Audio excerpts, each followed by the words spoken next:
Have you ever felt anxiety just eating away at you? Like it's this constant shadow, whispering doubts, feeding every insecurity you've got? Peter, one of Jesus' disciples, didn't hold back when he said it. The enemy prowls around like a roaring lion, looking for someone to devour. And sometimes, doesn't it feel like he's got you in his sights? But what if God has already given us a way out?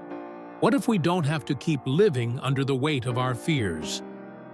Anxiety is real, but it doesn't get the final word. Peter's words in the Bible hit right at the heart of what we need. Humble yourselves, therefore, under God's mighty hand, that he may lift you up in due time. Cast all your anxiety on him, because he cares for you. Now there's nothing soft about this invitation. Peter is calling us out. He's saying, if you want to be free, if you want to let go of that crushing weight of anxiety, then lay down your pride. Stop trying to handle it all by yourself. Pride is that voice inside saying, I have to do this. It's all on me. That's how anxiety sneaks in. Anxiety and pride are partners. And Peter is saying, you're gonna have to humble yourself because you were never meant to carry this weight. You remember the story of Peter walking on the water? He's out there in a boat, right in the middle of a storm, when he sees Jesus, just a little ways off, walking on the water. And Jesus calls to him. Peter sees him, and, filled with confidence in the Lord, he steps out of the boat. And for a moment, he's doing fine. Even with the storm raging all around him, as long as he keeps his focus locked on Jesus, he's walking on water. Nothing could shake him. But the closer Peter got to Jesus, the more the anxiety took hold of him. Isn't that exactly how the enemy works today? The closer we get to the things God has for us, a breakthrough, a dream, a healing, the more the enemy tries to flood our minds with doubts and fears. It's almost like he's waiting for that exact moment when we're just about to step out of the boat, just about to walk on water, and suddenly those whispers get louder. What if I'm not enough? What if it all falls apart?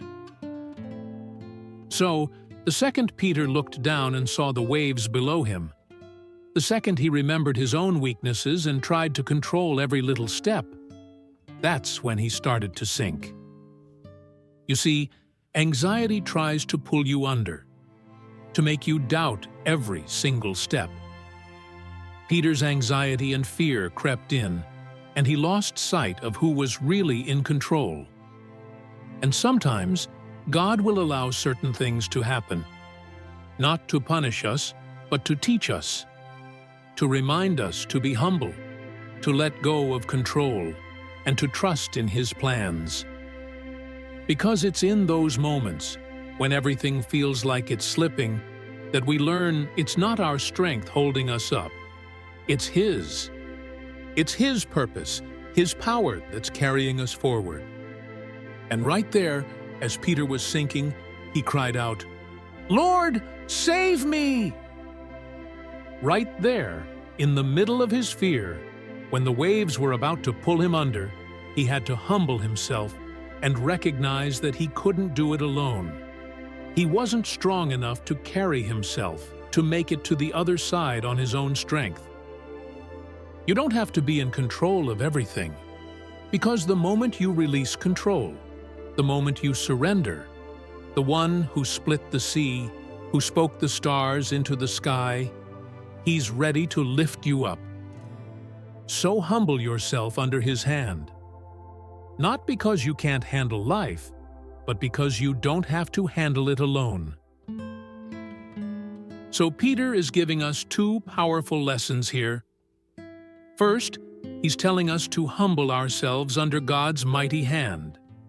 And second, he's saying to cast all our anxiety on Him. But this word cast, I want you to feel the weight of it. Peter's not talking about gently setting down your worries.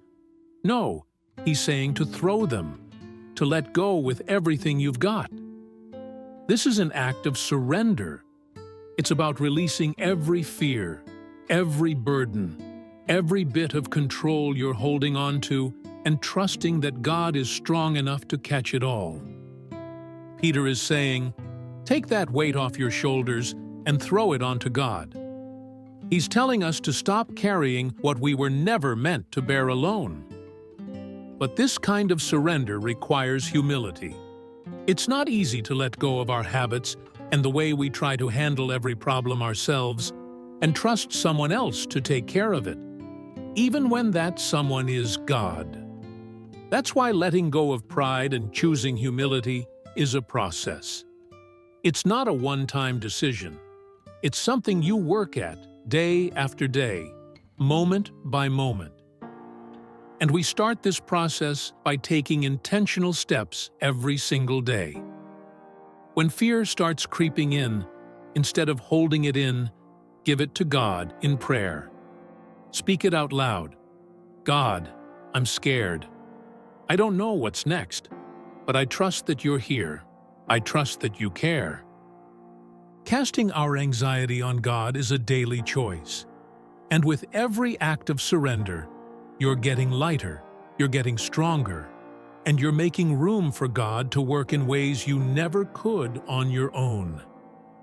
Peter makes it clear in verse 10, "And the God of all grace, who called you to his eternal glory in Christ, after you have suffered a little while, will himself restore you and make you strong, firm, and steadfast." Now, Peter's not sugarcoating this. He's not pretending it's easy. He's real about the fact that we're going to face suffering. There will be moments when it feels like we're barely holding on. But he also gives us a promise that after we've been through it, God himself will step in. He'll restore you, make you stronger, set you on a foundation that nothing can shake. Every struggle, every hardship, it's part of his refining process. He's cutting away the parts that don't align with his purpose, chiseling away everything that would keep us from who he's called us to be. If you're carrying the weight of anxiety, hear this: God is with you. He's ready to take on the burdens that were never meant to be yours in the first place. And he promises that when you humble yourself, when you let go of pride and release your need for control, he'll lift you up right where you are. That's the God we serve. That's his promise to you.